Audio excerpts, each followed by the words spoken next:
সংগ্রামের একমাত্র হাতিয়ার আলিপুর বার্তা, কথায় না কাজে বিশ্বাসী। প্রত্যেক দিনের গুরুত্বপূর্ণ খবর দেখতে সাবস্ক্রাইব করুন আমাদের ইউটিউব চ্যানেল আলিপুর বার্তা। আর নতুন নতুন আপডেট পেতে অবশ্যই বেল আইকনটি প্রেস করুন। এই প্রথম ক্রম বিক্রিয়া সম্পন্ন হতে যে অসীম সময়ের প্রয়োজন হয়, এই ডিডাকশনটা তোমাদের কাছ থেকে খুব খুব খুব ইম্পর্টেন্ট। এই গেল তোমার কেমিক্যাল কাইনেটিক্স চ্যাপ্টার।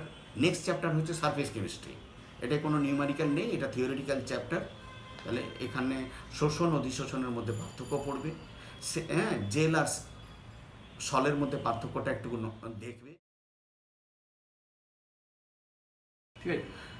শূন্যক্রম বিক্রিয়ার ইন্টিগ্রেটেড রেট ইকুয়েশনটা করে সেখান থেকে হাফ লাইফ এক্সপ্রেশনটা বার করতে হবে, যে হাফ লাইফটা বিক্রিয়কের গাঢ়ত্বের সাথে সমানুপাতিক, এটা তোমাদেরকে প্রুভ করতে হবে। একইভাবে প্রথম ক্রম বিক্রিয়া কাকে বলে, তার অবকলিত রূপ, তার সমাকলিত রূপটা ডিডাকশন করতে হবে, সেখান থেকে হাফ লাইফটা ডিডাকশন করতে হবে। হাফ লাইফটা যে গাঢ়ত্বের উপর নির্ভর করে না, সেটা তোমাকে প্রুভ করতে হবে। প্রথম ক্রম বিক্রিয়ার যে ইন্টিগ্রেটেড রেট ইকুয়েশনটা আছে, সেখান থেকে নিউমারিক্যাল প্রবলেম পড়বে। এই প্রথম ক্রম বিক্রিয়া সম্পন্ন হতে যে অসীম সময়ের প্রয়োজন হয়, এই ডিডাকশনটা তোমাদের কাছ থেকে খুব খুব খুব ইম্পর্টেন্ট। এই গেল তোমার chemical kinetics chapter. Next chapter হচ্ছে সারফেস কেমিস্ট্রি। এটা কোনো নিউমারিক্যাল নেই, এটা থিওরিটিক্যাল চ্যাপ্টার। তাহলে এখানে শোষণ অধিশোষণের মধ্যে পার্থক্য পড়বে, জেল আর সলের মধ্যে পার্থক্যটা একটু দেখবে। পেপটাইজেশনটা খুব ইম্পর্টেন্ট, পেপটাইজিং এজেন্ট উল্লেখ করে তার একটা এক্সাম্পল পড়বে। কোয়াগুলেশনটা ইম্পর্টেন্ট, কোয়াগুলেশন সংক্রান্ত তার দুটো প্র্যাকটিক্যাল অ্যাপ্লিকেশন থাকতে পারে। দাড়ি কাটার পর ফটকিরি ব্যবহার করা হয় কেন, মোহানায় বদ্বীপ সৃষ্টি হয় কেন, শুলজ হার্ডি রুল, এটা পড়তে হবে, স্টেটমেন্টটা খুব ইম্পর্টেন্ট। গোল্ড নাম্বারটা খুব ইম্পর্টেন্ট, সংরক্ষক কলয়েডটা একটু দেখবে। আর ইলেকট্রোফোরোসিস, ক্যাটাফোরোসিস, অ্যানাফোরোসিসের তিনটে ডেফিনেশনের উপর একটু জোর দেবে। এই হলো 6th চ্যাপ্টারটা। এরপর হচ্ছে ডিএ ব্লক। এই চ্যাপ্টারটার মাত্র তো তোমাদের করোনার জন্য এটা সব সিলেবাসটা পুরোটাই বাদ দেওয়া হয়েছে। এখান থেকে একটাই অবজেক্টিভ প্রশ্ন থাকে, 1 নম্বরের থাকবে প্রশ্ন। তাহলে কি পড়তে হবে কোনগুলো, ডি এবং এ ব্লকের যোজ্যতা কক্ষের সাধারণ ইলেকট্রন বিন্যাস, এটা ভালো করে পড়ো। আর ল্যান্থানাইড সংকোচন, ল্যান্থানাইড সংকোচনের কারণ কি, ল্যান্থানাইড সংকোচনের অ্যাপ্লিকেশন থাকবে, যে ধরো হ্যাপনিয়াম এবং জার্কোনিয়ামের রাসায়নিক ধর্ম একই রকম কেন হয়, বিভিন্ন যে ট্রানজিশনাল এলিমেন্টগুলো আছে তাদের যে যৌগগুলো কালার হয়, কালার কেন হয়, সেটার উত্তরটা খুব সিম্পল হবে, ডিডি ইলেকট্রন ট্রানজিশন। যদি কালার বলে তোমাকে দেখতে হবে তার ডি ইলেকট্রন আম্পিয়ার আছে কিনা, যদি আম্পিয়ার থাকে তাহলে সেটা ডিডি ইলেকট্রন ট্রানজিশন, এই কথাটা লিখে দিলেই তোমাদের নম্বর আমরা ফুল মার্কস দিয়ে দেবো। এরপরে চ্যাপ্টার এখানে আর কিছু পড়তে হবে না, যেহেতু 1 নম্বর আছে, তাহলে ডিএ ব্লকে এইটুকু পড়লেই আমাদের হয়ে যাবে। এরপরে হচ্ছে অর্গানিক। অর্গানিক তো তোমাদের ধরো প্রথম চ্যাপ্টার হচ্ছে হ্যালো অ্যালকিন, হ্যালো অ্যারিনস। এখান থেকে SN1 SN2 মেকানিজম, দুটো মেকানিজম খুব খুব ভালো করে পড়বে। তাছাড়া কতগুলো রিয়াকশন, নেমড রিয়াকশান আছে, সেই নেম রিয়াকশানগুলো পড়বে, যেমন ফ্রিঙ্কেলস্টেন বিক্রিয়া, সিমেন বিক্রিয়া, হান্স ডিকার বিক্রিয়া। এই যে বিক্রিয়াগুলো আছে, এই বিক্রিয়াগুলোর এক্সাম্পলগুলো বারবার প্র্যাকটিস করবে। যে প্রোডাক্টগুলো আছে সেই প্রোডাক্টগুলোর নিচে নাম লিখবে, নাম লেখাটাও প্র্যাকটিস করবে। এটা হলো হ্যালো অ্যালকিন চ্যাপ্টারটা। এরপরে আছে ফেনল, অ্যালকোহল, ইথার। এখানে যেমন বুভো ব্লাং বিজারণ বিক্রিয়া, Williamson synthesis, esterification reaction, haloform reaction, তারপরে স্যান্ডমায়ার রিয়াকশন, কোলবে স্মিথ বিক্রিয়া, সমস্ত বিক্রিয়াগুলোই শুধুমাত্র এক্সাম্পলগুলোর উপর ফোকাস করবে। এক্সাম্পলগুলো বারবার প্র্যাকটিস করবে, স্ট্রাকচারটা তার নাম লিখবে। আর আছে ইথারের যেগুলো আছে, ইথার, পুরনো ইথারকে ডিস্টিলেশন করা যায় না কেন, এখানে পারক্সাইডের শনাক্তকরণ কিভাবে করব, পারক্সাইডটাকে কিভাবে রিমুভ করবো, এরকম অবজেক্টিভ 2-1টা প্রশ্ন পড়তে পারে। নেক্সট চ্যাপ্টার হচ্ছে অ্যালডিহাইড কিটোন, কার্বক্সিলিক অ্যাসিড। এটা একটু বড়ো চ্যাপ্টার, 10 নম্বর প্রশ্ন থাকে।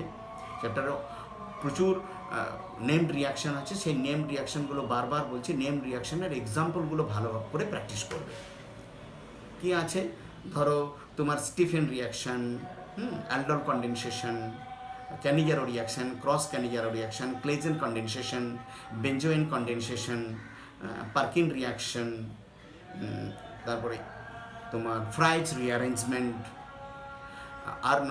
Earned Eistert synthesis, HVZ reaction, মানে এরকম গ্রাবিয়াল থানামাইড সিনথেসিস, তারপর কিউমিন পদ্ধতি, এগুলো ভালো করে পড়তে হবে। কিন্তু শুধু এক্সাম্পলগুলোই প্র্যাকটিস করবে বারবার। নেক্সট চ্যাপ্টার হচ্ছে নাইট্রোজেন কন্টেনিং চ্যাপ্টার। নাইট্রোজেন কন্টেনিংয়ে মিথাইল সায়ানাইড এডের প্রিপারেশন, মিথাইল আইসোসায়ানাইডের প্রিপারেশন, এদেরকে ডিফারেন্সিয়েট করার জন্য দুটো chemical reaction, carbylamine reaction, Mulliken Barker test, আর এই 2-3টে রিয়াকশান পড়লেই তোমাদের নাইট্রোজেন কন্টেনিং চ্যাপ্টারটাও মোটামুটি হয়ে যাবে। বেঞ্জিন ডাইজোনিয়াম ক্লোরাইডটা পুরোটাই করোনার জন্য বাদ দেওয়া হয়েছে, তাহলে ওই চ্যাপ্টারটা ওই পোর্শনটা আর পড়তে হবে না, ওই পার্টটা পড়তে লাগবে না। এরপরের চ্যাপ্টারটা হলো তোমাদের কোঅর্ডিনেশন কেমিস্ট্রি। কোঅর্ডিনেশন কেমিস্ট্রি কী পড়তে হবে, যে কমপ্লেক্স কম্পাউন্ডগুলো আছে তাদের ইউপ্যাক নাম লিখতে হবে। 3টে ডেফিনেশন আছে, বাইডেন্টেড লিগান, অ্যাম্বিডেন্টেড লিগান, চিলেট কম্পাউন্ড, তাহলে ডেফিনেশনগুলোর উপর একটু জোর দিতে হবে।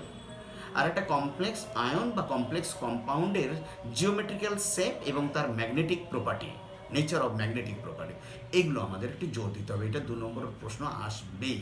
এই প্রশ্নগুলো উত্তর লেখার সময় কি করতে হবে, সেন্ট্রাল অ্যাটমটা নেচার অফ হাইব্রিডাইজেশন বার করতে হবে। নেচার অফ হাইব্রিডাইজেশনে যখন বার করবে, ইলেকট্রনিক কনফিগারেশন করার সময় যে লিগান্ডগুলো আছে সেই লিগান্ডগুলো স্ট্রং ফিল্ড লিগান্ড না উইক ফিল্ড লিগান্ড, সেটার উপর তোমাকে নজর দিতে হবে। যদি স্ট্রং ফিল্ড লিগান্ড হয় তাহলে সেই ইলেকট্রনিক কনফিগারেশনটাকে ডেস্ট্রয়েড করবে, ডেস্ট্রয়েড করলে নেচার অফ হাইব্রিডাইজেশনটা চেঞ্জ হয়ে যাবে। তাহলে নেচার অফ হাইব্রিডাইজেশনটা সেইভাবে তোমাকে সিলেকশন করে স্ট্রাকচারটা বলতে হবে। আর যদি আনপেয়ার ইলেকট্রন, এদের যে ক্ষারীয় ধর্মের যে ডিফারেন্স আছে সেই ডিফারেন্সটার কারণটা পড়তে হবে। যেমন ধরো H3PO3, এটা দ্বিক্ষারীয় অ্যাসিড, কেন দ্বিক্ষারীয় অ্যাসিড, এটা করতে গেলে তার স্ট্রাকচারটা করতে হবে। স্ট্রাকচারগুলো যখনই করবে তখন সেন্ট্রাল অ্যাটমটা নেচার অফ হাইব্রিডাইজেশনটা তোমাকে বের করতে হবে। কিছু কিছু যৌগের তোমাদের জিওমেট্রিক্যাল শেপ নির্ণয় করতে দেওয়া হয়, মানে ব্যাখ্যা করতে দেওয়া হয় কেন এমন হলো, তাহলে তখনও এরকম করতে হবে। সেন্ট্রাল অ্যাটমটার নেচার অফ হাইব্রিডাইজেশন, সেই অনুযায়ী তার শেপটা বলতে হবে। তারপরে নাম্বার অফ লোন পেয়ার বার করতে হবে। যদি লোন পেয়ার থাকে তাহলে ভেসপার থিওরি অ্যাপ্লাই করতে হবে। ভেসপার থিওরি অ্যাপ্লাই করে তার যে ডিস্ট্রাকশন হয়েছে সেটা তোমাকে মেনশন করতে হবে, যে ডেস্ট্রয়েড স্ট্রাকচার হয়েছে, বিকৃত স্ট্রাকচার হয়েছে। আর কিছু হাইড্রোলিসিস রিয়াকশন তোমাকে পড়তে হবে, বিশেষ করে ইনার্ট যে গ্রুপটা আছে 18 গ্রুপ, তার জেননের যে ফ্লোরাইড কম্পাউন্ডগুলো আছে তার হাইড্রোলিসিস রিয়াকশানগুলো তোমাদের পড়তে হবে। এটা হচ্ছে পি ব্লক এলিমেন্ট। লাস্ট চ্যাপ্টারটা হলো বায়োমলিকুলস। বায়োমলিকুলসে তো গ্লুকোজের সাথে বিভিন্ন রিয়াকশান পড়তে হবে, অ্যালডোহেক্সেজ কিটোহেক্সেজের এক্সাম্পল পড়তে হবে, জোর দিতে হবে অ্যামাইনো অ্যাসিড, পেপটাইড বন্ডের ডেফিনেশন, নিউক্লিওসাইড নিউক্লিওটাইডের মধ্যে পার্থক্য, ডিএনএ আরএনএর মধ্যে পার্থক্য, অপটিক্যালি অ্যাক্টিভ অ্যামাইনো অ্যাসিডের এক্সাম্পলটা মনে রাখতে হবে। এই হলো বায়োমলিকুলস। এই কতগুলো ছোট ছোট প্রশ্ন পড়লে তোমরা বায়োমলিকুলসেরও উত্তর করতে পারবে। আমি আশা রাখি তোমরা আগামী কেমিস্ট্রি পরীক্ষায়, রসায়ন পরীক্ষায় ভালোই করবে, এটা আমার বিশ্বাস। আমার শুভেচ্ছা থাকলো তোমাদের উপর। পরীক্ষা ভালো হোক সকলের, কনফিডেন্স নিয়ে পরীক্ষা দিতে যাও, কোনো অসুবিধা নেই। হোম সেন্টারে পরীক্ষা দিচ্ছ, তাহলে সেটা একটা তোমাদের বাড়তি সুবিধা। করোনা যে আতঙ্ক ছিল সেই আতঙ্কটা মোটামুটি তোমরা কাটিয়ে উঠেছো।